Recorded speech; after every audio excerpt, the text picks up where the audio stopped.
you understood Diana a little bit more from those times. How do you think she might feel about Prince Harry's situation? You know, completely out of the family, married, taken his family across to the United States. Do you think she would have supported him? Do you think she would have liked Meghan? What do you think? How do you think she would have reacted if she was still alive now? I think she would have supported his decision because, let's face it, she was on the brink of possibly going to America, certainly forging her own life outside the royal family.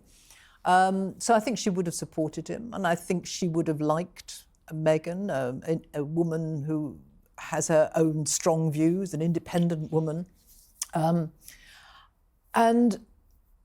I think whilst supporting Harry and Meghan, I think she would have knocked their heads together, William and Harry, and said, come on, boys, enough of this, you know. You promised me you're going to be best mates forever. And I think we wouldn't be in the pickle we are right now.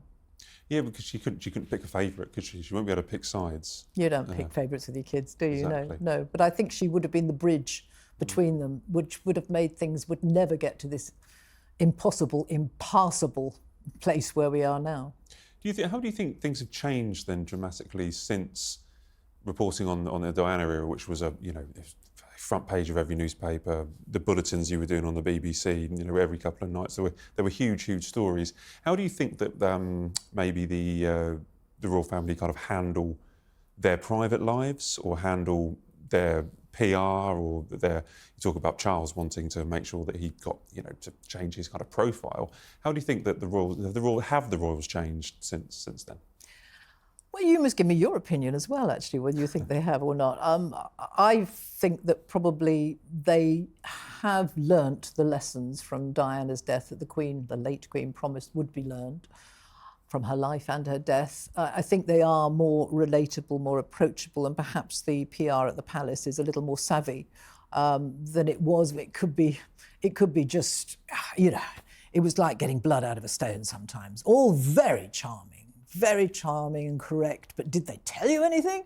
Usually not. I'm literally saying, I'm walking into the studio now, I am on air, the 6 o'clock news is about to start, give me something. Shall I say it, shan't I say it? And welcome to my world, Jenny. Welcome to my world. Well, what's when it I like phone now? up Tell and me. try to find. No, it is quite tricky, but I think that for us now, the royal family are incredibly popular. I think the death of Queen Elizabeth II obviously created, such worldwide news. There's just a vast amount of interest, but there are only a small amount of people that actually have the information or have the knowledge, and it's about having to, being able to trust the people that are providing you that information, because we don't want to be wrong.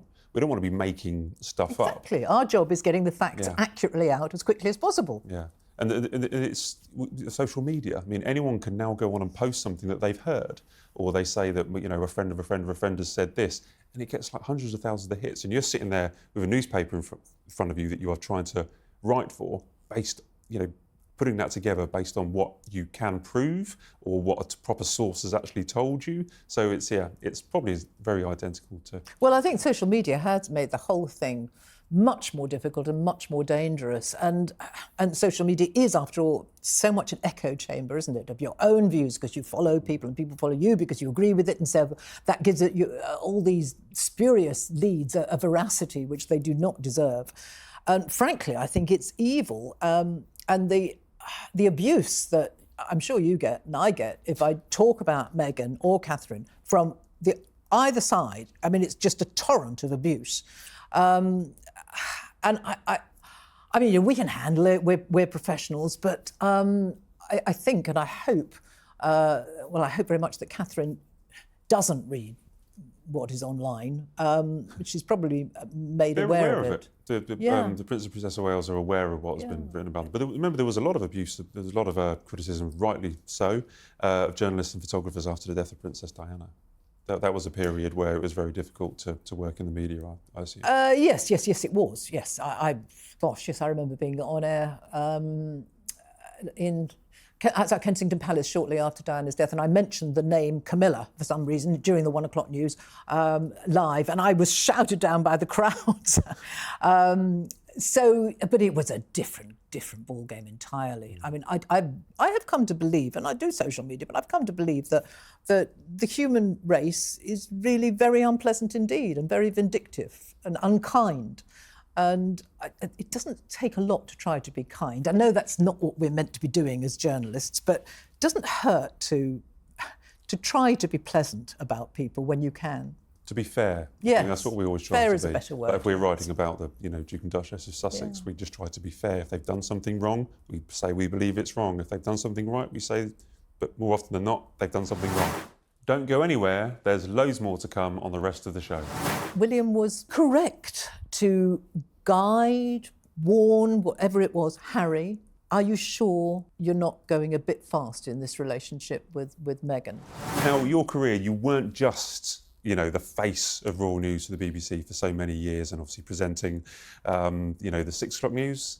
Oh, yeah, and the 1 o'clock news. And the 1 o'clock news. The Today programme. But for many viewers, they would remember you from I'm a Celebrity, which meant that you had to go to the jungle in Australia and take part in some very entertaining, can I say entertaining? Yeah, but highly also, entertaining. quite disgusting tasks. But you were on I'm a Celebrity in 2004, one of the earlier shows. Can I ask you a few questions about how you think members of the royal family would get on? Because Mike Tyndall went on.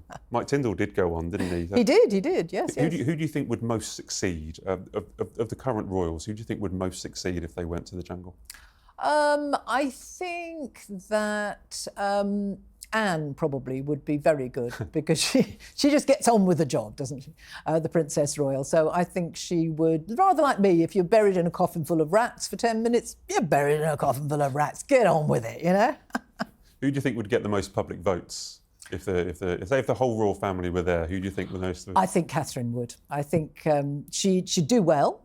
She's sporty, she's game, she takes on all sorts of challenges, or she has when she's well, but she's also very popular. Yeah, she'd be brilliant. She would actually probably win. Yeah. Who do you think would get the most votes from the public to do a task? Oh, to do a task? Yeah. Or to be evicted? Well, I think Andrew probably. I think, yes. I think that's probably why I was voted very early on to be buried in a coffin full of rats, because people thought, oh, yeah, she's that, moody old cow, that posh old cow who stands outside Buck House, And so they put me in a coffin full of rats, but actually it turned out okay for me in the end. Well, you came runners-up. You were a runner-up. I was the runner-up, and I had a lovely time. That's good enough. Because obviously there's things like eating kangaroo testicles and stuff like that. Mm-hmm. Could you imagine would any member of the royal family go on I'm a Celebrity and succeed in that kind of task? Who would eat kangaroo testicles? Who would the public like to eat? Probably Andrew. Who would actually succeed in getting them down? We've had Mike Tyndall. He's proved he could. I think probably Edward would come into his own on something like that. He'd get on with it. Well, they did It's a Royal Knockout. Do you remember It's a Royal Knockout? Yes, I do, yes. Yes, he'd want to do better than that went down, yeah.